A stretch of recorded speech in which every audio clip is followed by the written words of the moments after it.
ان للمتقین مفازا حدائق واعناب. السلام علیکم ورحمۃ اللہ وبرکاتہ. نحمده ونصلي على رسوله الكريم اما بعد فاعوذ باللہ من الشیطان الرجیم. بسم اللہ الرحمن الرحیم.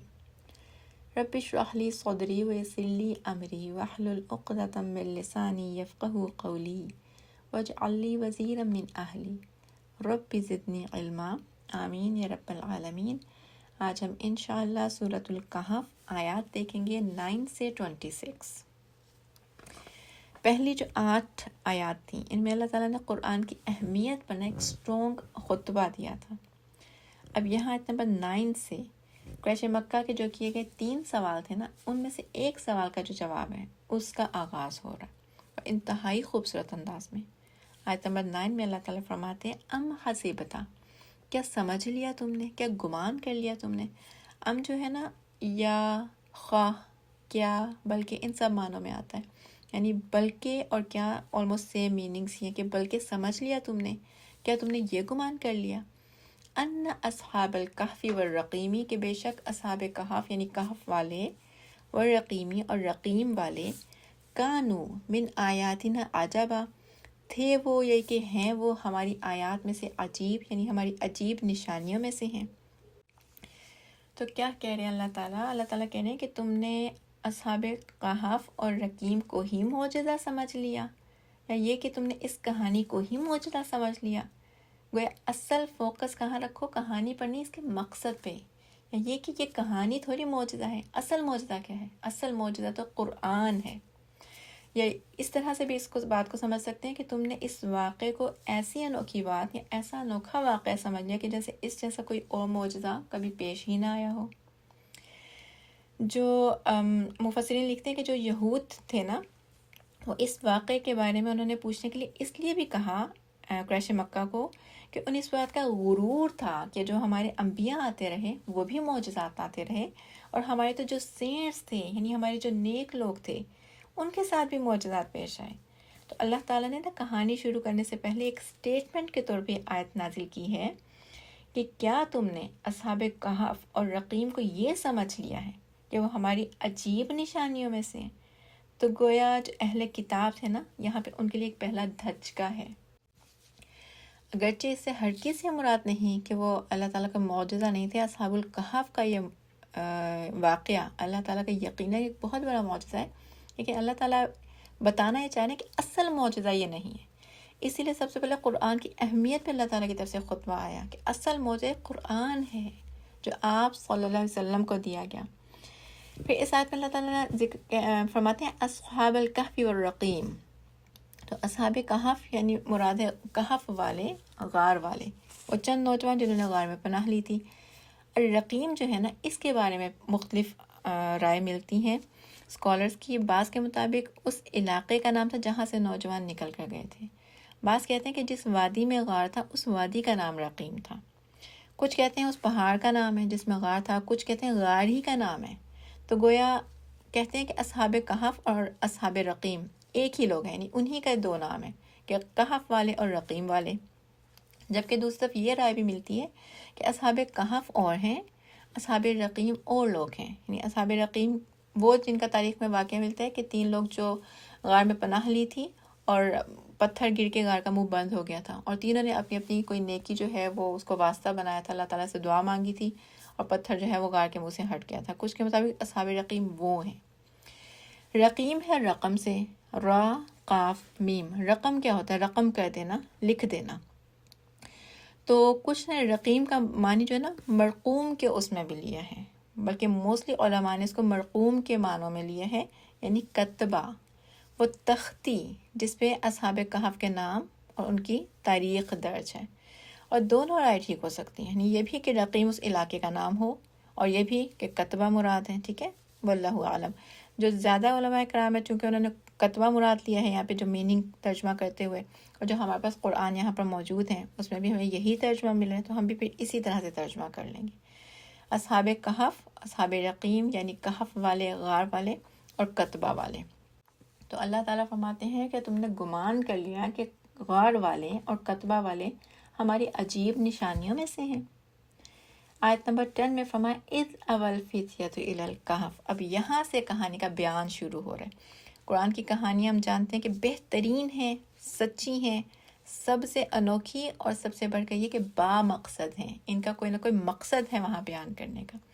اور اصحاب کہف کی کہانی ہم دیکھتے ہیں کہ آیت نمبر 10 سے اصل میں شروع ہوتی ہے اور 10 سے لے کر 13 تک کہانی مکمل ہو جاتی ہے۔ اللہ تعالیٰ نے 4 آیات میں نا کہانی بیان کر دی اختصار کے ساتھ، یعنی بلٹ پوائنٹس ہیں آیت نمبر 10 سے لے کر 13 تک 4 آیات میں۔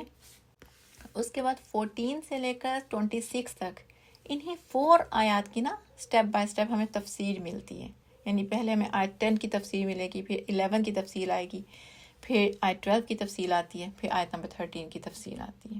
ٹھیک ہے، اللہ تعالیٰ فرماتے ہیں اذ اول فتیۃ، جب پناہ لے لی چند نوجوانوں نے الی الکہف، غار کی طرف۔ اوا پناہ لینے کے لیے آتا ہے اور یہ پازیٹیو نیگیٹو دونوں میننگز میں آتا ہے۔ پناہ لینا یا یہ کہ کسی جگہ جانا اور وہاں جا کے سٹک ہو جانا۔ قرآن پاک میں دونوں میننگز ہمیں ملتے ہیں۔ جہنم کے لیے بھی آتا ہے مأواہم النار، کہ ٹھکانہ ان کا آگ ہے، نہیں ہمیشہ رہنے کی جگہ، اور اسی طرح پازیٹیو میننگز میں دیکھیں تو جنت المأوا بھی ہے، ہمیشہ رہنے والی جنت۔ اب یہاں پہ اصحاب کہف کے لیے نا دونوں معنی کور ہو رہے ہیں۔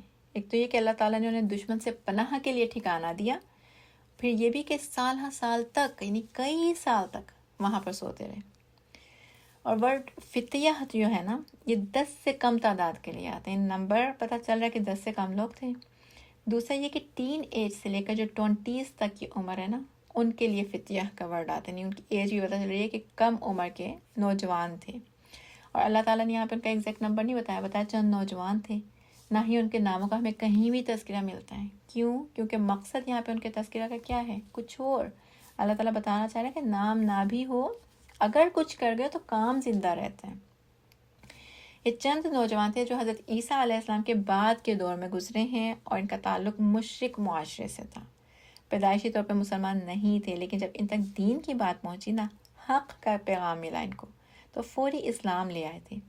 اور اس وقت ان میں کوئی نبی بھی موجود نہیں تھا، ان کے پاس کتاب بھی موجود نہیں تھی، لیکن بس اللہ تعالیٰ کو مان گئے تھے، یعنی بس توحید کا پیغام پہنچا تھا اور توحید کا اقرار کر لیا تھا، گویا اس وقت سچے مسلمان بن گئے تھے، عیسیٰ علیہ السلام کا دین قبول کر لیا تھا۔ ان کی جو کہانی ہے یہ عیسائیوں میں مقبول بھی بہت تھی، اور بنی اسرائیل کی جو تاریخی کتابیں ان کا بہت تذکرہ ملتا ہے، اور وہاں پہ ان کا نمبر 7 بتایا گیا ہے۔ 7 سلیپرز کے نام سے جانے جاتے ہیں۔ کس علاقے سے تعلق تھا؟ تو ترقی کا شہر بتایا جاتا ہے ایفیسس، اور ان کا تعلق ایلیٹ کلاس سے تھا، یعنی خوشحال فیملیز کے تھے یہ سب۔ اور کیا کیا تھا انہوں نے کہ اپنے جو وقت کا بادشاہ تھا، یعنی اس وقت کا جو مشرک بادشاہ تھا، اس کے سامنے ڈٹ گئے تھے۔ یہ وہ ٹائم تھا کہ اس وقت جو بادشاہ کا دین ہوتا تھا نا وہی اس کے عوام کا دین ہوتا تھا، یعنی اگر بادشاہ نے اسلام قبول کر لیا تو ساری عوام اسلام قبول کر لے گی۔ بادشاہ مشرک تھا تو ساری عوام مشرک تھی، لیکن وہ چند بہادر نوجوان تھے کہ جنہوں نے بادشاہ سے بغاوت کا اعلان کر دیا تھا اور پھر اپنے دین کو بچانے کے لیے اس علاقے سے نکلے تھے۔ کیا لگتا ہے کہ اتنی ہمت ان میں کس وجہ سے آئی؟ کیا وجہ تھی ان کی اس ہمت کی؟ ایمان۔ اپنے مختصر سے علم کے ساتھ بھی نا حق کے لیے اٹھ کھڑے ہوئے تھے، ڈٹ گئے تھے۔ اور اس میں اگین ہمارے لیے بہت زیادہ سبق ہے۔ ایک تو یہ کہ دین قربانی مانگتا ہے، دوسرا یہ کہ جتنا علم آ لیا اس پہ عمل ضروری ہے۔ کیا علم آیا تھا؟ کوئی کتاب نہیں تھی، حق کا پیغام پہنچا تھا، توحید کا پیغام پہنچا تھا، تو بس اپنے رب کو مان گئے، اللہ کو مان گئے تھے اور اسی پر ڈٹ گئے، اسی پہ جم گئے۔ تو گئے جتنا علم ہم نے پا لیا ہے اس پہ عمل ضروری ہے۔ پھر یہ بھی کہ اللہ تعالیٰ بار بار ذکر کرتے ہیں الفتیۃ، یعنی جوانی کی عمر کو ضائع نہیں ہونے دینا، اگر گزار لی ہے تو اپنے بچوں کی جوانی کی عمر کو ضائع مت ہونے دیں، دین کے لیے قربان کر دیں۔ اور یہاں پہ جو اصحاب کہف کا واقعہ ہے یہ مکہ کے مسلمانوں کے لیے، آپ صلی اللہ علیہ وسلم کے لیے، آپ کے صحابہ کے لیے بہت ہمت دلانے کا باعث بھی تھا، کیونکہ جن مشکلات سے اصحاب کہف گزرے تھے اب وہی تکلیفیں، وہی مشکلات اس وقت صحابہ کرام کو بھی درپیش تھیں۔ تو یہاں پر اس ٹائم میں اس واقعے کو بیان کرنا نا، خود اس واقعے سے بڑھ کر قرآن کا ایک اور بہت بڑا معجزہ تھا۔ اللہ تعالیٰ فرماتے ہیں فقالو، تو انہوں نے کہا، یعنی اصحاب کہف نے کہا۔ اور ہم جانتے ہیں نا کہ فا جب بھی آتا ہے تو اس میں فوری کا معنی ہوتا ہے، یعنی پس کے لیے ہم فا بھی پڑھتے ہیں اور ثم بھی پڑھتے ہیں۔ ثم میں وقت ہوتا ہے، ٹائم پیریڈ کچھ بھی ہو سکتا ہے، کم بھی ہو سکتا ہے زیادہ بھی ہو سکتا ہے، لیکن بیچ میں ٹائم پیریڈ ہے۔ جب آتا ہے پس کے لیے فا تو اس میں فوری کا معنی ہے، یعنی جیسے ہی انہوں نے غار میں پناہ لی، چھپتے ہی فوری، فقالو انہوں نے کہا، کیا کہا؟ تو آگے بہت ہی خوبصورت دعا آ رہی ہے۔ پس انہوں نے کہا ربنا، اے ہمارے رب، آتنا، دے ہم کو، من لدن کا، اپنے پاس، یعنی خاص اپنے پاس سے، رحمت، یعنی اپنے پاس سے وہ رحمت عطا کر جو ہر کسی کے لیے نہیں ہے، خاص تیرے پاس سے۔ وَهَيِّئْ لَنَا مِنْ أَمْرِنَا رَشَدًا، وَهَيِّئْ، ہا یا حمزہ، اور مہیا کر ہمارے لیے ہمارے معاملات میں رشدہ، رہنمائی، یعنی حیّ سے مراد ہے کہ ہمیں وہ وسائل مہیا کر، ہمارے لیے اس طرح کے ذرائع پیدا کر دے کہ ہم ہدایت پر قائم رہیں، یا یہ کہ ہمیں جو نعمتیں دے ہم ان کے ذریعے سے گمراہ نہ ہو جائیں، یا ایسی نعمتیں عطا کر کہ جو ہمارے لیے ہدایت کا ذریعہ ہوں، اپنی رحمت کے ساتھ ہمیں نیکی کی توفیق عطا فرمائیں۔ انتہائی خوبصورت دعا ہے کہ اپنے پاس سے رحمت، اس کے پاس سے رحمت مانگ رہے ہیں اور ہدایت پہ رہنے کے ذرائع مانگ رہے ہیں۔ پہلی 10 آیات سورۃ الکہف کی ہمیں دجالی فتنہ سے حفاظت کے لیے کہا گیا کہ یاد کر لی جائیں، جبکہ کہانی تو یہاں پہ مکمل نہیں ہوتی۔ تو اسکالرز کہتے ہیں کہ چونکہ آیت نمبر 9 جو ہے وہ اس کہانی کے بارے میں ایک بہترین سٹیٹمنٹ ہے، اور آیت نمبر 10 میں نا اللہ تعالیٰ نے اصحاب کہف کے دین کے لیے قربانی کا بھی ذکر کر دیا، اور ساتھ ہی ان کا بہترین توکل جو ہے وہ یہاں دکھائی دے رہا ہے ان کی اس خوبصورت دعا کی صورت میں، اس لیے 10 آیات یاد کرنے کو کہا گیا۔ آیت نمبر 11 کو کیوں شامل نہیں کیا گیا؟ تو کہتے ہیں کہ آیت نمبر 11 میں اللہ تعالیٰ نے اصحاب کہف کو سلا دیا، تو ہمیں تو سونا نہیں ہے۔ آیت نمبر 11 فرمایا فَضَرَبْنَا، تو تھپکا دیا، اگین فا آیا یعنی فوری، ضربنا، ضربا کیا ہوتا ہے؟ مارنا، مارا ہم نے، علی آذانہم، اوپر ان کے کانوں کے، مارا مطلب کہ تھپکایا، تھپک کے ان کے کانوں پہ تھپک کے ان کو سلا دیا، یعنی ان کے ایک طرح سے یہ کہ پردہ ڈال دیا، ان کے کانوں پہ پردہ ڈال دیا، یعنی آس پاس کی انہیں کوئی خبر نہیں تھی، اللہ تعالیٰ کی حفاظت میں وہ سلا دیے گئے، اطمینان کی نیند۔ اور یہ نا محاورتاً استعمال ہوتا ہے، ضربنا علی آذانہم، کانوں پہ تھپکی دینا محاورتاً استعمال ہوتا ہے، عربی میں مراد یہی ہے کہ کسی کو گہری نیند سلا دیا جائے۔ تو اللہ تعالیٰ فرماتے ہیں کہ پس ہم نے ان کے کانوں پہ تھپکا کر انہیں سلا دیا، فی الکہف، غار میں، سنین عددا، سینت ان کے جمع، کئی ایک سال، یعنی کئی سال تک، تعداد میں کئی سال سلا دیے گئے۔ اب کتنے سال سوئے تو یہی کہ تفسیر بعد میں آئے گی انشاءاللہ، ٹھیک ہے۔ آیت نمبر 12 فرمایا ثم بعثناہم، پھر اٹھایا ہم نے ان کو۔ اب یہاں پہ کیا ہے؟ ثم، کیونکہ ٹائم پیریڈ ہے، فوری نہیں اٹھایا، پھر اٹھایا ہم نے ان کو۔ اور بعث ہم دیکھتے ہیں، ایک تو بعث ہوتا ہے حرکت دے کے اٹھانا، اور پھر یہ نیند اور موت دونوں سے اٹھنے کے لیے آتا ہے۔ دونوں میں کیا تعلق ہے نیند میں اور موت میں؟ نیند آدھی موت ہے، ٹھیک ہے، نیند کو موت کی بہن بھی کہا جاتا ہے نا۔ اور کیا ہوتا ہے ان دونوں صورتوں میں کہ جو روح ہے وہ جسم کو چھوڑ دیتی ہے، یعنی نیند میں بھی روح نکل جاتی ہے جسم میں سے، موت میں بھی نکل جاتی ہے، لیکن فرق کہاں ہے کہ نیند میں جو روح ہے وہ ایک سٹرینڈ کے ساتھ اٹیچ رہتی ہے، جبکہ موت کے وقت وہ جو سٹرینڈ ہے وہ کاٹ دیا جاتا ہے۔ تو بتایا جا رہا ہے کہ موت کے بہت قریب تھے۔ بہرحال پھر اٹھایا ہم نے ان کو، جگایا ہم نے ان کو، چونکہ نیند سے اٹھایا نا، پیچھے ذکر ہوا، تو جگایا کا میننگ بھی کر سکتے ہیں۔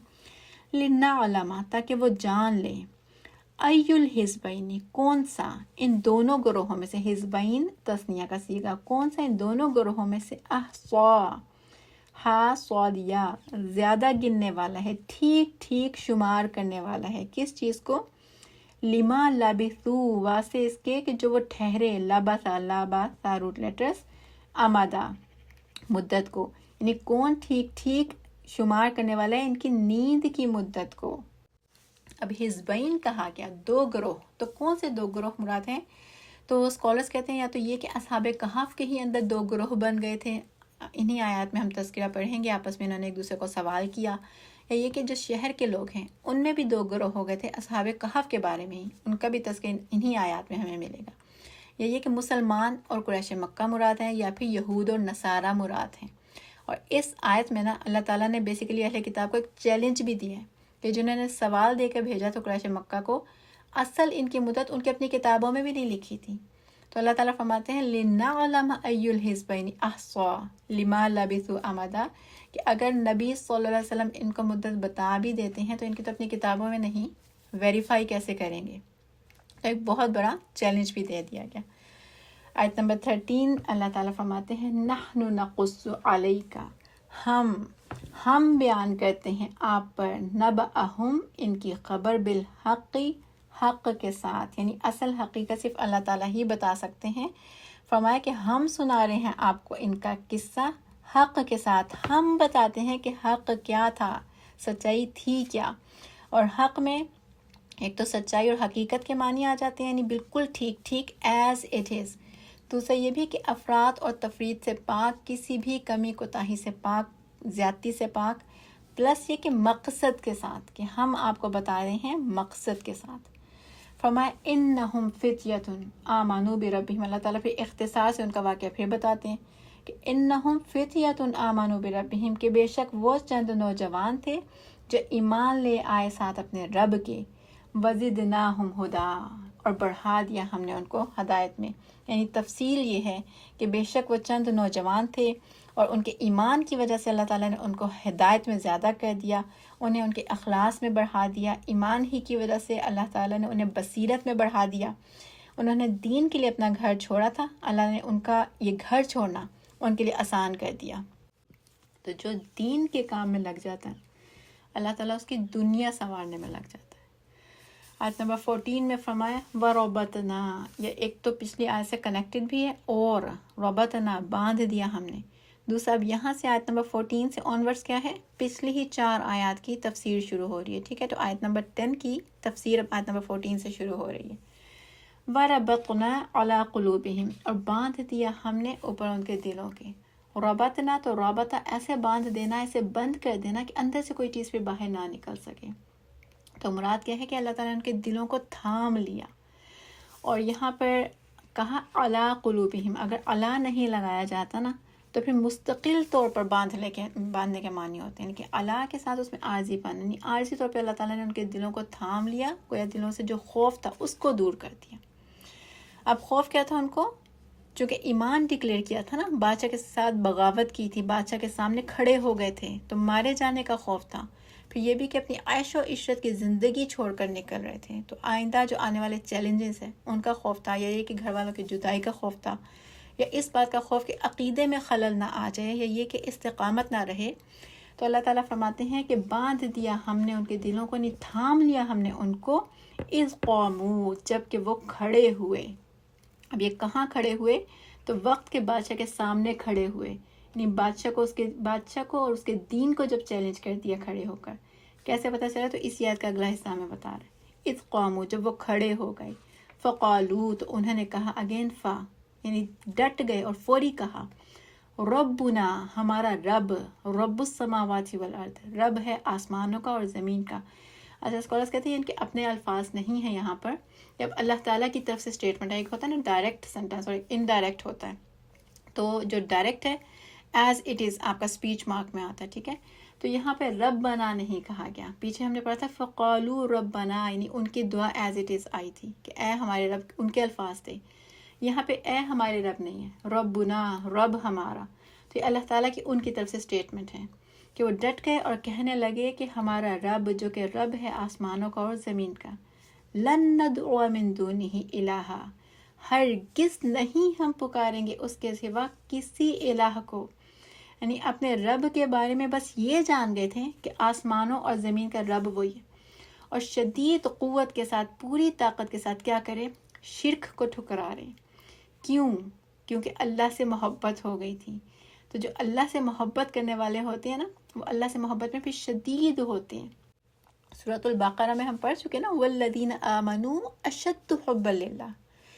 بخاری میں حدیث آتی ہے کہ 3 خصلتیں ایسی ہیں کہ جس میں پیدا ہو جائیں اس نے ایمان کی مٹھاس کو پا لیا۔ ایک یہ کہ اللہ تعالیٰ اور اس کے رسول صلی اللہ علیہ وسلم اس کے نزدیک سب سے زیادہ محبوب بن جائیں۔ دوسرا یہ کہ وہ کسی انسان سے محض اللہ تعالیٰ کی رضا کے لیے محبت رکھے۔ تیسرا یہ کہ وہ کفر میں واپس لوٹنے کو ایسا برا جانے جیسا کہ آگ میں ڈالے جانے کو برا جانتا ہے۔ یہاں پہ ان کی اللہ سے محبت کا ایک انداز تھا، ڈٹ جانا وقت کے بادشاہ کے خلاف، اور پھر اللہ تعالیٰ کا ان کے ساتھ محبت کا یہ انداز کہ ان کا بہترین ذکر اللہ تعالیٰ نے قیامت تک کے لیے اپنی کتاب میں محفوظ کر دیا۔ حدیث کا مفہوم آتا ہے نا کہ جب اللہ تعالیٰ کسی بندے سے محبت کرتا ہے تو جبریل علیہ السلام کو بلا کر کہتا ہے کہ میں فلاں بندے سے محبت کرتا ہوں، تو بھی اس سے محبت رکھ۔ پھر جبریل علیہ السلام بھی اس سے محبت کرنے لگتے ہیں اور آسمان میں اعلان کر دیتے ہیں، پھر سب فرشتے اس سے محبت کرنے لگتے ہیں، اور پھر یہ محبت جو ہے دنیا میں یعنی زمین میں بھی اس کے لیے قبولیت رکھ دی جاتی ہے، یعنی زمین والوں کے بھی دلوں میں اس کے لیے محبت اتار دی جاتی ہے۔ تو اللہ تعالیٰ فرماتے ہیں کہ کہنے لگے کہ ہرگز نہیں ہم پکاریں گے اس کے سوا کسی اور الہ کو۔ یہاں پہ گویا یعنی ایک تو یہ کہ اپنے دین کا کام کر رہے ہیں، یعنی بادشاہ کے سامنے ایک تو ڈٹ گئے ہیں، ساتھ ہی تبلیغ بھی کرتی ہے، دعویٰ کا کام بھی کر دیا کہ اس کے علاوہ جتنے بھی الہ ہیں ہم کسی کو کبھی نہیں پکاریں گے۔ لقد قلنا، البتہ تحقیق کہی ہم نے، یعنی اگر ایسا ہو گیا کہی ہم نے، اذن شططا، تب حق سے دور بات۔ شططا شین طاطا، اور شططا آتا ہے کہ جھوٹ میں بھی ایسا مبالغہ کہ جسے عقل بھی نہ مانے، یعنی ایک تو جھوٹ ہے نا، اور مبالغہ آرائی کیا ہوتی ہے کہ اس میں بھی بڑھ جانا، تو مبالغہ آرائی میں بھی جو زیادتی ہے یعنی حدیں تجاوز کر جانا، اس کے لیے ورڈ آتا ہے۔ تو کیا کہنا ہے کہ اگر کہی ہم نے یہ بات تو حق سے دور بات کہی، یعنی کرنا تو کیا ہم ایسا سوچ بھی نہیں سکتے۔ آیت نمبر 15، ہؤلاء قومنا، یہ لوگ، یہ ہماری قوم، یعنی یہ ہماری قوم کے لوگ، اتخذوا من دونہ آلہہ، انہوں نے بنا لیے ہیں، مضبوط پکڑ لیے ہیں اس کے سوا کئی ایک الہ، آلہہ الہ کی جمع۔ لولا یأتون علیہم بسلطان بین، کیوں نہیں وہ لاتے ان پر کوئی واضح دلیل۔ اور جو لو کا استعمال ہے نا، یہ زیادہ تر دکھ کا ذکر کرنے کے لیے آتے ہیں، دکھ میں کہہ رہے ہیں کہ یہ اپنے ان خداؤں پر، اپنے ان خود ساختہ معبودوں پر کوئی واضح دلیل کیوں نہیں لاتے۔ اب یہاں پر نا اصحاب کہف کی آپس کی ڈسکشن چل رہی ہے، یعنی ایک دوسرے کو ہمت بڑھانے کے لیے نا، جس بات پر ہم ایمان لائے ہیں وہی حق ہے، تو آپس کی یقین دہانے کے لیے ایسی بات کر رہے ہیں۔ یا پھر اسکالرز کہتے ہیں کہ اپنی قوم کے لیے انہوں نے اندازہ لگا لیا تھا کہ جس طرح سے انہوں نے خود کو بتوں کے ساتھ مضبوط باندھ لیا نا، ایسوسیٹ کر لیا، انہیں اب ہماری بات سمجھ میں آنے والی نہیں ہے، یعنی آسانی سے ہماری بات ماننے والے نہیں ہیں۔ اور یہ آپس کی گفتگو کب ہوئی ہے؟ تو اس کے لیے اسکالرز کہتے ہیں کہ شاہی دربار میں جب اتنی بہادری کے ساتھ انہوں نے اپنی توحید کا پیغام دیا، اعلان کیا، تو انہیں بادشاہ کی طرف سے چند دن کی مہلت دی گئی تھی کہ یا تو اپنا دین چھوڑ دیں یا پھر موت کا سامنا کریں۔ تو آپس کی ڈسکشن ہے، کہنے لگے فمن اظلم، تو کون سب سے بڑا ظالم ہے، کون اس سے بھی بڑا ظالم ہے، ممن افترا، جو گھڑ لے، علی اللہ کذب، اللہ پر جھوٹ، جو اللہ پر افطرا پردازی کرے، اس سے بڑھ کر ظالم کون ہو سکتا ہے۔ چونکہ حق کو تھام لیا تھا نا، تب اللہ پر جھوٹ اور شرک جیسا جو ظلم ہے یعنی واضح نظر آ رہا تھا۔ آیت نمبر 16، وَإِذِ اعْتَزَلْتُمُوهُمْ، اور جب چھوڑ دیا ہے تم نے ان کو، اعتزلتموہ، اعتزلہ ہوتا ہے جان بوجھ کر کسی سے الگ ہو جانا، تو کہہ رہے ہیں جب تم الگ ہو گئے ہو ان سے، آپس میں ایک دوسرے کو ہی کہہ رہے ہیں کہ جب تم نے، اور ہم جو ہے نا یہ قوم مراد ہے، کہ جب تم نے اپنی قوم سے الگ ہو گئے، ان کو چھوڑ دیا تم نے، وما یعبدون الا اللہ، اور انہیں بھی چھوڑ دیا جن کے وہ اللہ کو چھوڑ کر عبادت کر رہے تھے، یعنی ان کے بتوں سے بھی الگ ہو گئے ہو، تو کیا کرو، فأووا الی الکہف، بس پناہ لے لو غار کی طرف۔ یہاں پہ جو ہے نا کہ وما یعبدون الا اللہ، اس کو دو طرح سے سمجھا گیا۔ ایک تو یہی کہ اصحاب کہف ہی آپس میں ایک دوسرے سے بات کر رہے ہیں کہ چونکہ اب تم نے انہیں بھی چھوڑ دیا، ان کے بتوں کو چھوڑ دیا، ان سے خود کو الگ کر لیے، تو اب غار کی طرف پناہ لے لو۔ اور وما یعبدون الا اللہ، اس کو اللہ تعالیٰ کی طرف سے ایک سٹیٹمنٹ کے طور پر بھی لیا گیا، یعنی یہ بھی ہو سکتا ہے، اسکالرز کہتے ہیں کہ یہاں پہ اللہ تعالیٰ کی طرف سے ایک سٹیٹمنٹ ہے۔ ہم دیکھتے ہیں نا کہ قرآن پاک میں کچھ اور جگہوں پہ بھی اس طرح کا انداز آیا ہے کہ آیت چل رہی ہے اور بیچ میں کوئی نہ کوئی ایسا جملہ یا ایسی بات آ جاتی ہے جو اس سے تھوڑا سا ہٹ کے ہوتی ہے، لیکن اللہ تعالیٰ کی ایک بات بیچ میں ایک سٹیٹمنٹ آتی ہے جس کو ہم کہتے ہیں جملہ معترضہ۔ تو اگر ہم اس کو اس طور پر لیتے ہیں نا، تو پھر آپس میں کیا کہہ رہے ہیں کہ جب تم نے چھوڑ دیا ہے ان کو، یعنی اپنی قوم سے الگ ہو گئے ہو، فأووا الی الکہف، بس پناہ لے لو غار کی طرف۔ بیچ میں اللہ تعالیٰ نے یہ بات کی ہے وما یعبدون الا اللہ، تو اللہ تعالیٰ نے اصحاب کہف کے بارے میں یہ خوبصورت سی سٹیٹمنٹ دی ہے۔ ان کے لیے اللہ تعالیٰ نے کہا ہے اور نہیں وہ عبادت کرتے مگر صرف اللہ کی، یعنی اب ما یہاں پہ نہیں کے معنوں میں، اگر اصحاب کہف کے لیے، ٹھیک ہے، اگر اللہ تعالیٰ کی اسٹیٹمنٹ ہے، اور نہیں وہ عبادت کرتے یعنی اصحاب کہف مگر اللہ کی، تو دونوں طرح سے بات ٹھیک ہے، دونوں طرح سے بات سمجھ میں آ رہی ہے، ہم دونوں طرح سے ترجمہ دیکھ سکتے ہیں، ٹھیک ہے۔ اب یہ وہی کریں گے جس طرح سے ہمارے قرآن پاک میں لکھا ہے کہ اصحاب کہف کے اسٹیٹمنٹ کے طور پر لکھا ہے، اور جب تم نے الگ کر لیا ہے خود کو اپنی قوم سے اور ان سے جن کی وہ عبادت کرتے ہیں اللہ کو چھوڑ کر، یعنی ان کے بتوں سے، فَأْوُوا إِلَى الْكَهْفِ، تو پناہ لے لو غار کی طرف، يَنشُرْ لَكُمْ، نشر سے ہے، نشر کر دے گا، پھیلا دے گا، نچھاور کر دے گا تمہارے لیے، رَبُّكُم مِّن رَحْمَتِهِ، تمہارا رب اپنی رحمت میں سے، وَيُهَيِّئْ لَكُمْ، اور مہیا کرے گا تمہارے لیے، مِّن أَمْرِكُم مِّرْفَقًا، تمہارے معاملے میں سہولت کا سامان۔ یہاں پہ اگین ان کا اللہ تعالیٰ پہ توکل نظر آ رہا ہے۔ پیچھے اللہ تعالیٰ سے دعا مانگی تھی آیت نمبر 10 میں انہوں نے، اب آیت نمبر 10 ہی کی جو تفسیر ہے نا وہ یہاں آیت نمبر 16 پہ آلموسٹ کمپلیٹ ہو رہی ہے، تو آیت نمبر 16 میں اگین ان کی اس دعا ہی کا تذکرہ آ رہا ہے کہ ایک تو اللہ پہ توکل، پھر جو اللہ تعالیٰ سے دعا مانگی ہے اس دعا پہ یقین ہے۔ کیوں؟ کیونکہ اللہ تعالیٰ سے محبت میں شدید ہیں، اللہ پہ یقین ہے تو اپنی دعا پہ بھی یقین ہے۔ اللہ سے مانگا آیت نمبر 10 میں کہ اپنے پاس سے رحمت عطا کر، اور یہاں پہ ایک دوسرے کو ایک طرح سے نا تسلی بھی ہے کہ کہہ رہے ہیں کہ تمہارا رب تمہارے لیے اپنی رحمت پھیلا دے گا، نچھاور کر دے گا۔ اور پیچھے دعا میں کیا کہا تھا؟ ہیئ لنا من امرنا، اپنے معاملات میں مہیا کر ہمارے معاملات میں، تو یہاں پہ کیا کہہ رہے ہیں؟ وَيُهَيِّئْ لَكُمْ، یقین، توکل اور امید بھی ہے، ایک دوسرے کے لیے تسلی بھی ہے، اور مہیا کرے گا تمہارے لیے تمہارا رب کیا؟ من امرکم مرفقا، تمہارے معاملات میں مرفقا، سہولت کا سامان، آسانی کا سامان۔ را فا قاف روٹ لیٹرز ہیں، مرفق کوہنی کو کہتے ہیں، تو کوہنی اکثر ہم کیا کرتے ہیں کہیں پہ بھی رکھ کے تو جیسے سہارا لے لیتے ہیں نا، سہولت سے بیٹھ جاتے ہیں، آرام سے بیٹھ جاتے ہیں، ارتفق آرام سے بیٹھنے، ٹیک لگا کے بیٹھنے کے لیے آتا ہے، تو کہا کہ تمہارا رب مہیا کرے گا تمہارے لیے تمہارے معاملات میں سہولت کا سامان۔ آیت نمبر 16، ایک تو آیت نمبر 16 ہمیں بتائے گی کہ اللہ تعالیٰ نے ان کے لیے کیا کیا سہولت کا سامان کیا، تو مرفقہ جو پیچھے گزرا اس کی بھی تشریح ہمیں آگے ملے گی انشاءاللہ۔ اور آیت نمبر 17 سے آن ورس اب آیت نمبر 11 کی بھی تفسیر آئے گی۔ آیت نمبر 11 میں کیا تھا؟ اللہ تعالیٰ نے اصحاب کہف کو سلا دیا تھا، تو اسی کی مزید تفصیل ہمیں مل رہی ہے۔ آیت نمبر 17، وَتَرَى الشَّمْسَ، اور تم دیکھتے سورج کو، اذا طلعت، جب وہ طلوع ہوتا، تزاور عن کہفہم، تو بچ جاتا ان کے غار سے۔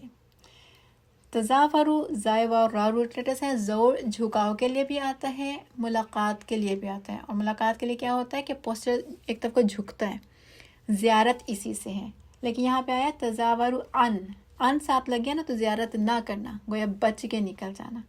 جب وہ طلوع ہوتا وہ بچ کے نکل جاتا، ان کہفہم، کہف ان کے کہف سے یعنی کہ ان کے غار سے، ذات الیمینی دائیں جانب، واذا غربت، اور جب وہ غروب ہوتا، تقریدہم، قاف را ضاد، قطع ہو جانا، کاٹ لینا، کترا لینا، کترا جاتا ان کو، یعنی کہ پھر سائڈ سے ہو کے نکل جاتا، ذات الشمالی، بائیں جانب سے، وہم فی فجوۃ من، اور وہ فجوہ ایک کشادہ جگہ پر ہیں اس سے، فجوہ کہتے ہیں دو پہاڑوں کے درمیان، یا یہ کہ کھلا میدان، کھلی جگہ کے لیے آتا ہے۔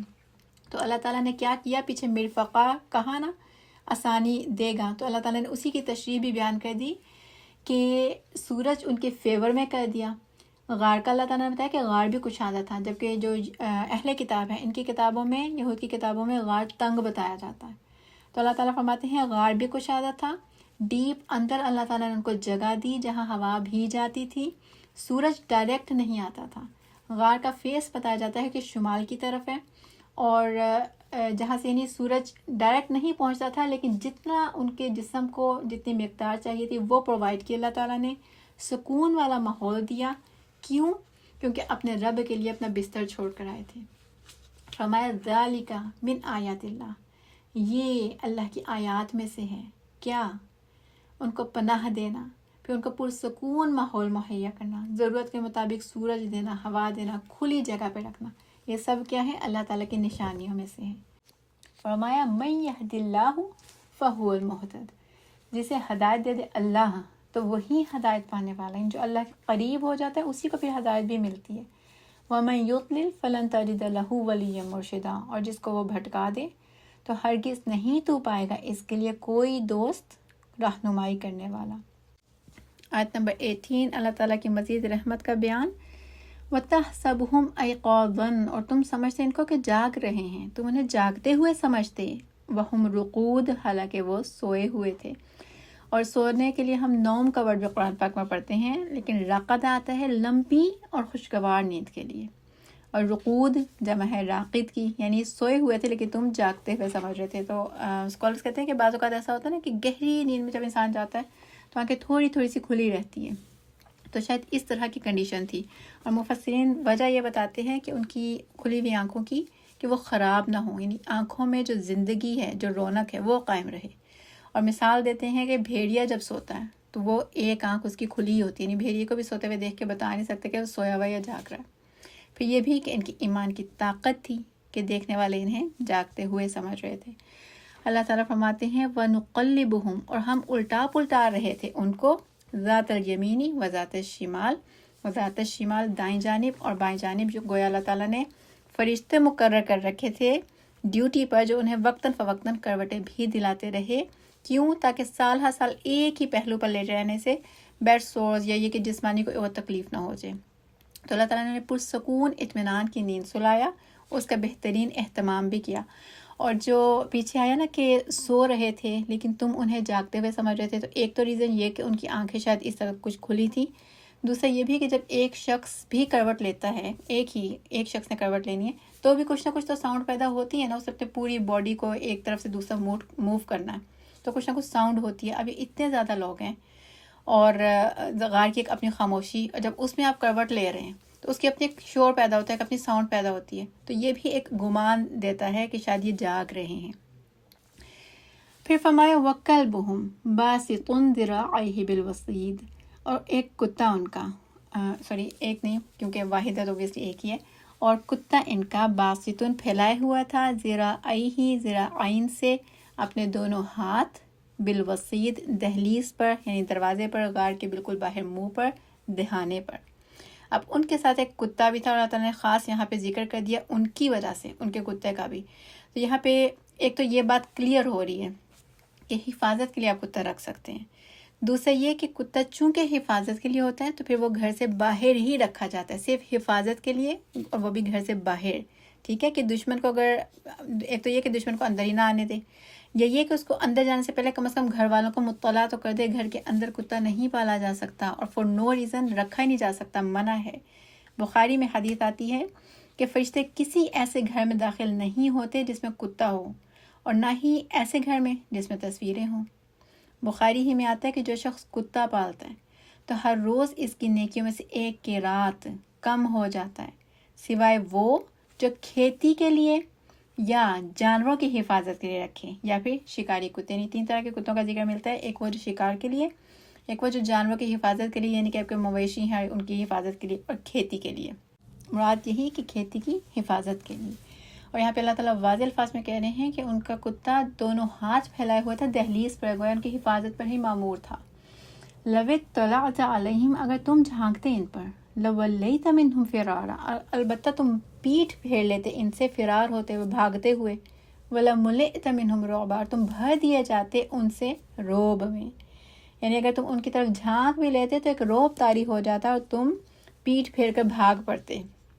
امیجن کریں کہ ایک ویران جگہ، اس میں ایک اندھیری غار، کیونکہ غار میں جو سورج ہے وہ ڈائریکٹلی اندر نہیں پہنچ رہا تھا نا، کتراتا ہوا جا رہا تھا، پھر باہر ایک کتا بھی اپنی اگلی دونوں ٹانگیں سامنے پھیلا کے اپنے وہ جو ایک مخصوص انداز ہوتا ہے کتوں کے بیٹھنے کا، اس طرح بیٹھا ہے، تو گویا اللہ تعالیٰ نے کی حفاظت کے ایسا ہیبت والا ماحول بنا دیا تھا کہ جو دیکھے روب میں آ کر وہاں سے بھاگ ہی جائے۔ اور پھر یہ بھی بتایا جا رہا ہے کہ جو مؤمن ہوتا ہے نا وہ سوتا ہوا بھی باروب ہوتا ہے، تو گویا اللہ تعالیٰ نے ان کی سلامتی کے لیے انتظام کیا تھا کہ شہر کے قریب ہونے کے باوجود کسی کو ان کا علم تک نہیں ہوا، سال ہر سال تک یہ وہاں سوتے رہے، اور اس دوران میں اس وقت کا جو بادشاہ تھا وہ بھی مر گیا، شرک ختم ہو گیا علاقے سے، اور کے علاقے میں عیسائیت آ گئی تھی۔ آیت نمبر 19 سے آنورز اب ہم دیکھتے ہیں کہ آیت نمبر 12 کی تفسیر ملتی ہے۔ آیت 12 میں اللہ تعالیٰ نے کیا بتایا تھا کہ انہیں اللہ تعالیٰ نے نیند سے اٹھا دیا۔ اب آیت نمبر 19 میں فرمایا وَكَذَلِكَ بَعَثْنَاهُمْ، اسی طرح اٹھایا ہم نے ان کو، کس طرح؟ جیسے سوئے تھے، یعنی صحیح سلامت، بالکل ٹھیک، بغیر کسی تبدیلی کے۔ اٹھایا ہم نے ان کو یعنی نیند کے بعد پھر سے جگایا، لیتساءلوا بینہم تاکہ وہ سوال کریں ایک دوسرے سے، وہ سوال کریں آپس میں۔ کیا سوال کریں؟ تو آگے ان کے سوال آ رہے ہیں۔ قال قائل، کہنے لگا ایک کہنے والا، منہم ان سے، انہی میں سے، کم لبثتم، کتنا عرصہ ٹھہرے تم۔ اور یہ جو سوال ہے نا، یہ بھی بہت پیارا سا انداز ہے، کیونکہ جس نے سوال کیا خود بھی تو انہی میں سے تھا، خود بھی سویا وہ، لیکن یوں نہیں کہا کہ ہم کتنی دیر سوئے ہوں گے، ایسے جیسے اندازے نہیں لگاتے، اس طرح والا انداز ہے۔ کہنے لگا ان میں سے ایک، کتنا ٹھہرے تم، کتنی دیر ٹھہرے تم۔ قالوا، انہوں نے کہا، لبثنا یوما او بعد یوم، ٹھہرے ہم ایک دن یا دن کا کچھ حصہ۔ جب ہوتا ہے نا بہت زیادہ دیر کے لیے کوئی سو کے اٹھے، ہم بھی اگر کبھی زیادہ آنکھ لگ جائے یا کسی ایسے ٹائم میں آنکھ لگ جائے کہ جو روٹین میں سونا نہیں ہوتا، تو اٹھ کے لاسٹ فیل کرتے ہیں، سمجھ نہیں آتی کہ ہیں ہم سوئے تھے، کتنا سوئے تھے، ابھی کیا ٹائم ہو گیا، کس وقت سوئے تھے، اس طرح کی سچویشن بعض اوقات بنتی ہے۔ تو اس لیے کویسچن کیا کہ کتنی دیر سوئے۔ کہنے لگے، اب یہ اندازہ ہے کہ ایک دن یا دن کا کچھ حصہ۔ قالوا، کہنے لگے، آپس کی باتیں ہی کر رہے ہیں، ربکم اعلم بما لبثتم، تمہارا رب زیادہ جانتا ہے ساتھ اس کے جو ٹھہرے تم۔ یعنی چونکہ ایمان والے تھے نا، تو ایمان والا جو ہے فضول بحثوں میں نہیں پڑتا، تو ایسے سوالوں میں نہیں پڑتا، تو کہنے لگے اس میں پڑھنے کی ضرورت ہی نہیں، یعنی یہ کون سا سوال ہے، تمہارا رب زیادہ جانتا ہے جتنا عرصہ ٹھہرے تم، یعنی چھوڑو اس بحث کو۔ فبعثوا، یعنی اگلے پوائنٹ کی طرف آؤ، کیا ہے؟ فبعثوا احدکم بورقکم ہذہ، پس بھیجو تم میں سے، یعنی اپنے آپ میں سے ایک کو، یعنی ہم میں سے کوئی ایک جائے، بورقکم ہذہ، ساتھ ورق کے، یہ یعنی جو سکے ساتھ لیے ہیں ان کے ساتھ، ورق چاندی کے سکے کے لیے آتا ہے، الی المدینہ، شہر کی طرف۔ تو یہاں پہ یہ بھی بات پتہ چل رہی ہے کہ شہر کی طرف ایک کو بھیجو، اس کا مطلب شہر پاس ہی تھا، گویا شہر کے پاس قریب ہی کسی غار میں چھپے تھے۔ اور پھر یہ کہ چاندی کے سکے ساتھ لے کے نکلے ہیں، تو جو چیز بتاتی ہے کہ واقعی اچھی فیملی سے تھے، اور یہ بھی کہ اللہ پر توکل تو کیا تھا لیکن اسباب لیے، یعنی اپنی کوشش بھی ساتھ کی، خالی ہاتھ نہیں نکل آئے تھے۔ کہنے لگے فلینظر، پھر چاہیے کہ دیکھیں، یعنی کسی ایک کو بھیجے، اب آگے ساتھ نصیحت ہو رہی ہے کہ کیا ضرورت ہے اس کو کرنے کی، چاہیے کہ دیکھے، ایہا ازکا طعامن، کہ کون سا زیادہ پاکیزہ ہے، طعامن کھانے کے اعتبار سے، یعنی جو چیز کھانے کے اعتبار سے زیادہ پاکیزہ ہے، فلیأتکم برزق من، پس چاہیے کہ لے آئے رزق اس سے، کھانا اس سے۔ اب چونکہ مشرک علاقے میں رہتے تھے تو وہاں پہ حلال رزق عام نہیں ملتا ہوگا، اور پھر اسکالرز یہاں سے یہ بھی اندازہ لگاتے ہیں کہ ان کے علاوہ چند اور لوگ بھی ہوں گے علاقے میں جو توحید پر تھے، جو ایمان لے آئے تھے، لیکن انہوں نے اعلانیہ نہیں کہا تھا، یعنی انہوں نے اعلان کر دیا نا، اس لیے ان کو یہ اپنا علاقہ چھوڑ کر نکلے، لیکن علاقے میں چند ایک لوگ ہوں گے، تبھی ان کو امید تھی کہ کہیں نہ کہیں سے ان کو طیب رزق مل ہی جائے گا۔ اور پھر خاص فکر کر رہے ہیں ازکا طعامن، یعنی جو زیادہ پاکیزہ ہے، یعنی رزق حلال ہے، کیونکہ جو حلال رزق ہے نا وہ انسان کے جسم پر، روح پر، پوری زندگی پر اثر انداز ہوتی ہے۔ اگین ہمارے سیکھنے کے لیے پوائنٹ کہ جو رزق ہم خود کھا رہے ہیں یا اپنے بچوں کو کھلا رہے ہیں، اپنی فیملی کو کھلا رہے ہیں، اس میں کسی بھی طرح سے حرام رزق کی آمیزش نہ ہونے دیں۔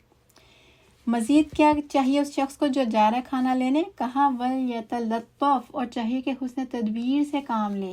لام طافہ نرمی کے لیے آتا ہے، لطیف خوش خلقی کے لیے آتا ہے، اور نرم رویہ اختیار کرنا باریک بینی کے لیے بھی آتا ہے، احتیاط برتنے کے لیے آتا ہے، اور یہ قرآن پاک کا عین درمیانی ورڈ ہے۔ وَلْيَتَلَطَّفْ ہم دیکھ رہے ہیں نا، بولڈ لکھا ہوا ہے، کیونکہ قرآن پاک عین وسط میں الفاظ کے اعتبار سے عین وسط میں درمیانی لفظ ہے۔ اور اگر ہم اس کے لیٹرز کاؤنٹ کرتے ہیں، 7 لیٹرز ہیں، تو میڈل لیٹر کون سا بنتا ہے؟ پورے قرآن کا جو میڈل لیٹر ہے وہ تا بنتا ہے، نقطوں والا تا۔ اور اللہ تعالیٰ اتنا خوبصورت لفظ عین وسط میں لائے ہیں کہ نرم رویہ اختیار کریں، خوش خلقی کا برتاؤ کریں، احتیاط برتیں، سمجھ بوجھ سے، باریک بینی سے کام لیں۔ مزید کیا؟ وَلَا يُشْعِرَنَّ بِكُمْ أَحَدًا، وہ اب جو کھانا لینے جا رہا ہے اسی کو کہا وَلَا يُشْعِرَنَّ بِكُمْ أَحَدًا، اور نہ جتائے، نہ خبر دے، شین عین را سے، شعر جیسے کہ شعور نہ دے، کہ پتہ نہ چلے، بکم احدا، کہ یعنی اس طرح سے کام کرے، ایسی تدبیر اپنائے کہ کسی کو ہمارے بارے میں خبر نہ ہو۔ کہنے لگے انہم، بے شک وہ، یعنی وہ بادشاہ اور اس کی کمیونٹی، ان یظہروا علیکم، اگر وہ غالب آ گئے تم پر، ظہرا پشت پناہی کے لیے بھی آتا ہے، لیکن ظہر علی اوپر، غالب آ جانا، غلبہ پا لینا، تو اب ساتھ میں یعنی پہلے نصیحتیں بھی کی ہیں، اب یہی کہ ایک خوف بھی ہے جو دل میں کہ اگر وہ تو غالب آ گئے تم پر، یرجموکم رجم کر دیں گے تم کو، یعنی سنسار کر دیں گے تم کو تمہاری بغاوت کی وجہ سے، او یعیدوکم فی ملتہم، یا پھر وہ تمہیں مار مار کر تمہیں تمہاری ملت میں، اپنے عقیدے کی طرف، اپنے لائف سٹائل کی طرف واپس لوٹا لے جائیں گے۔ وَلَن تُفْلِحُوا إِذًا أَبَدًا، پھر ہرگز تم فلاح نہیں پاؤ گے تب کبھی بھی، یعنی اگر ان کے عقیدے کی طرف واپس لوٹ گئے پھر کبھی فلاح نہیں پا سکتے۔ آیت نمبر 21، وَكَذَلِكَ أَعْثَرْنَا عَلَيْهِمْ، اور اسی طرح ہم نے مطلع کر دیا اوپر ان کے۔ اعثرنا عین ثاروا، اثرا ہوتا ہے پھسل جانا، ایک جگہ سے گر جانا یا بغیر ارادے کے مطلع ہو جانا۔ تو یہاں فرمایا کہ ہم نے مطلع کر دیا اوپر ان کے، یعنی جو لوگ تھے، جو بستی والے تھے، اللہ تعالیٰ نے انہیں مطلع کر دیا ان کے بارے میں۔ ہوا کیا کہ اب یہ شخص جو ہے، یہ ساتھی ان کا، یہ جب کھانا لینے کے لیے شہر میں گیا تو ظاہر ہے اس کا جو لباس تھا، اس کا جو حلیہ تھا، وہ کئی 100 سال پرانا، کرنسی وہ بھی مختلف تھی، اور اس نوجوان کے لیے جو شہر کا حلیہ تھا، جو شہر کی عمارات تھیں اور جو وہاں کا ماحول تھا، وہ بھی سب مختلف تھا۔ تو ایک تو یہ خود بھی اس شہر میں جا کے حیران پریشان ہو گیا ہوگا، پھر اس کو دیکھ کر جو علاقے والے تھے وہ بھی خود بخود تجسس میں پڑ گئے۔ تو اس کے نہ چاہتے ہوئے بھی اس کی تفتیش کی گئی، اور پھر کیا ہوا، اللہ تعالیٰ کے اذن سے سارے کا سارا جو معاملہ ہے وہ کھل کر سامنے آ گیا، سب کچھ واضح ہو گیا۔ یہ جو بات ہے، ان کا جو واقعہ ہے اس وقت کے لوگوں میں مشہور بھی تھا، یعنی واقعہ وہ لوگ جانتے تھے کہ فلاں بادشاہ کے ڈر سے اس شہر سے کچھ نوجوان کہیں روپوش ہو گئے تھے جن کا اب تک کوئی سراغ نہیں مل سکا، اور ان کے نام ایک تختی پہ درج تھے، اس پہ ان کے بھاگے جانے کا واقعہ بھی درج تھا۔ بعد میں یہی جو تختی ہے مزید تفصیل کے ساتھ ان کے جو غار کے باہر نصب بھی کی گئی۔ خیر، اب اس واقعے کو نا اس وقت 300 سال سے زائد عرصہ گزر چکا تھا، یعنی اللہ تعالیٰ نے ان نوجوانوں کو 3 صدیوں تک سلائے رکھا۔ اللہ تعالیٰ فرماتے ہیں وَكَذَلِكَ أَعْثَرْنَا عَلَيْهِمْ، اور اسی طرح ہم نے مطلع کر دیا، بتا دیا اوپر ان کے، یعنی ان کے جو احوال ہیں وہ کھول دیے، لِيَعْلَمُوا، تاکہ وہ جان لیں۔ کون جان لیں؟ اصحاب کہف بھی جان لیں، اس علاقے والے بھی جان لیں، یعنی جو بستی والے تھے وہ بھی جان لیں، یہ کہ ہم سب لوگ جان لیں، ان وعد اللہ حق، کہ بے شک وعدہ اللہ کا سچا ہے، وان الساعۃ لا ریب فیہا، اور بے شک قیامت کی گھڑی نہیں کوئی شک اس میں، یعنی قیامت آ کر رہنی ہے۔ جو رب 300 سال کے بعد لوگوں کو سلا کے نیند سے اٹھا سکتا ہے 300 سال کے بعد، تو وہ قیامت کے روز مردوں کو زندہ کیسے نہیں کر سکتا؟ اور اس کی اور اگزامپلس ہمیں قرآن پاک میں ملتی ہیں۔ حضرت عزیر علیہ السلام کو 100 سال موت دینے کے بعد اللہ نے دوبارہ جی اٹھایا تھا۔ اللہ تعالیٰ فرماتے ہیں اذ یتنازعون بینہم امرہم، جب وہ تنازع کر رہے تھے، جھگڑا کر رہے تھے آپس میں اپنے معاملے میں۔ اب یہ کون سا جھگڑا ہے اور کون جھگڑا کر رہے تھے؟ تو ہوا یوں کہ جب اصحاب کہف کی حقیقت کھل کے سامنے آ گئی نا، تو اللہ تعالیٰ نے ان کو اس غار میں پہلے کی طرح پھر سلا دیا، اور اب اللہ تعالیٰ نے انہیں دوبارہ نہیں اٹھایا، یعنی طبعی موت دے دی، اور یہ ہمیشہ کی نیند سو گئے، انہیں ایک معجزہ بنا دیا۔ تو اب ان کے مرنے کے بعد، ان کی موت کے بعد، جو علاقے والے تھے ان میں آپس میں جھگڑا ہوا، چونکہ اب یہ جو معاشرہ سارا یہ عیسائیت پہ آ چکا تھا نا، اور عیسائیت پہ تو آگے تھے لیکن عقیدے میں بگاڑ بھی پیدا ہو چکا تھا، تو ان میں یہ بحثیں شروع ہو گئیں کہ یہ بہت نیک لوگ تھے، ہم انہیں عزت کیسے دیں۔ تو ایک تو یہ بھی رائے ملتی ہے کہ تنازع اس بارے میں تھا، جھگڑا اس بارے میں تھا کہ کیا یہ لوگ سو کر اٹھے تھے یا مرنے کے بعد اٹھے تھے۔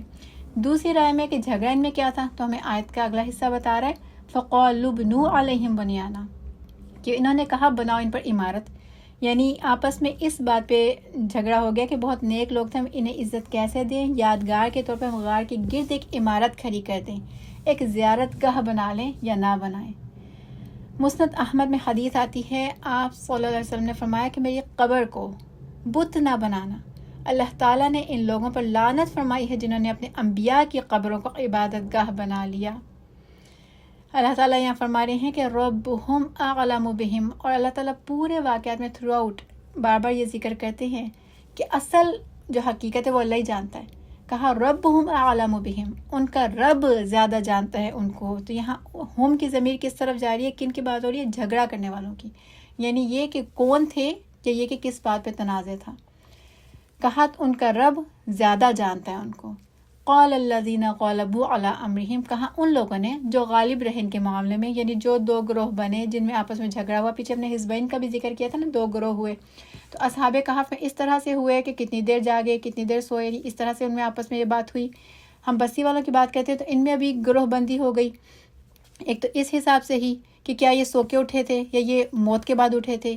دوسرا گروہ بندی اس طرح سے بھی ہمیں نظر آ رہی ہے کہ ان کے گرد عمارت بنا دی جائے، اب وہ زیارت گاہ ہو، عبادت گاہ ہو.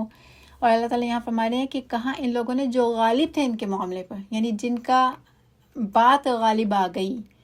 کیا بات تھی وہ؟ لَنَتَّخِذَنَّ عَلَيْهِمْ مَسْجِدًا، البتہ ہم ضرور بنائیں گے ان پر ایک مسجد، یعنی مسجد گاہ، سجدہ گاہ بنائیں گے. تو یہاں پہ اب جو دو لوگوں میں گروہ بنے وہ اس بات پہ کہ ویسے ہی ایک عمارت کھڑی کر دی جائے، مزار بنا دیا جائے، یا یہ کہ مسجد بنا دی جائے.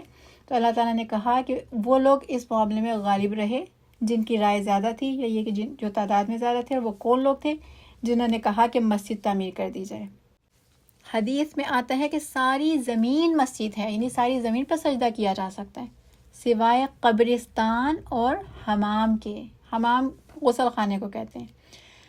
تو اللہ تعالیٰ نے یعنی اسٹرکٹلی منع ہے قبروں پہ سجدہ کرنا. تو انہوں نے کیا کیا؟ وہیں پر مسجد تعمیر کر دی. آیت نمبر 22. اب آیت نمبر 22 سے آن ورس 26 تک جو ہے نا آیت 13 کی تفسیر آتی ہے. آیت 13 میں ہم نے کیا پڑھا تھا کہ اللہ تعالیٰ نے کہا کہ ہم بیان کریں اس قصے کو حق کے ساتھ، یعنی اللہ تعالیٰ نے تو ایک مقصد کے ساتھ اس قصے کو بیان کیا.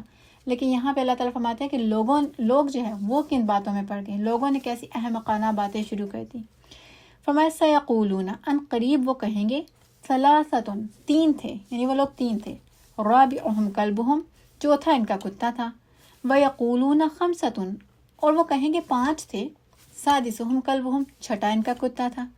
رجمم بالغیب، اللہ تعالیٰ کہتے ہیں کہ رجم سے کہ پھینک رہے ہیں، جیسے پتھر پھینک رہے، بالغیب بغیر دیکھے، بن دیکھے پھینک رہے ہیں، اندھیرے میں ٹارگٹ پانے کی کوشش کر رہے ہیں، تکے لگا رہے ہیں. یعنی انداز بتا رہے کہ اللہ تعالیٰ کو ان کے انداز بالکل ہی ناپسند آیا ہے کہ اندھیرے میں تکے لگانا، اندھیرے میں ٹارگٹ پانے کی کوشش کرنا، اندھیرے میں پتھر پھینک رہے ہوں. کس کو لگے؟ کوئی پتہ نہیں، کسی کا بھی نقصان کر سکتے ہیں.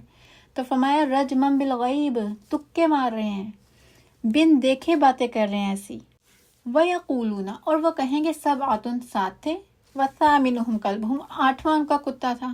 یعنی ڈفرنٹ اسٹیٹمنٹس آ رہی ہیں. قل، کہہ دیجئے، ربی یعلم، میرا رب زیادہ جانتا ہے، بعدتہم، ان کے عدد کو، ان کی مدت کو.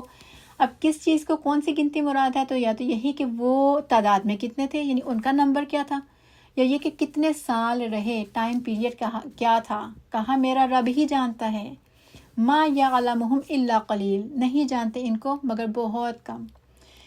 اس کی تفسیر اس طرح سے کی گئی ہے، اسکالرس کہتے ہیں کہ یہ چونکہ پیچھے تعداد کا ذکر ہو گیا عدد کے ساتھ، یہاں پہ قلیل کا ورڈ آیا ہے، نہیں جانتے ان کو لیکن بہت کم.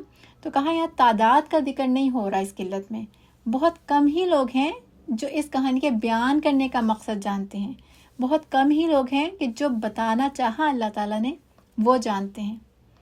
کہا فلا تماری فیہم، تو نہ تم جھگڑا کرو ان سے. تماری میم را یا روٹ لیٹرز، مریہ شک کے لیے ہم پڑھ چکے ہیں قرآن پاک میں، اور ماری ایسا جھگڑا یا ایسا جدل کہ جو مریہ یعنی شک کی بنیاد پر ہوتا ہے، یعنی کسی شک کی وجہ سے کسی چیز میں جھگڑا کرنا یا شک کی بنا پر بحث کرنا.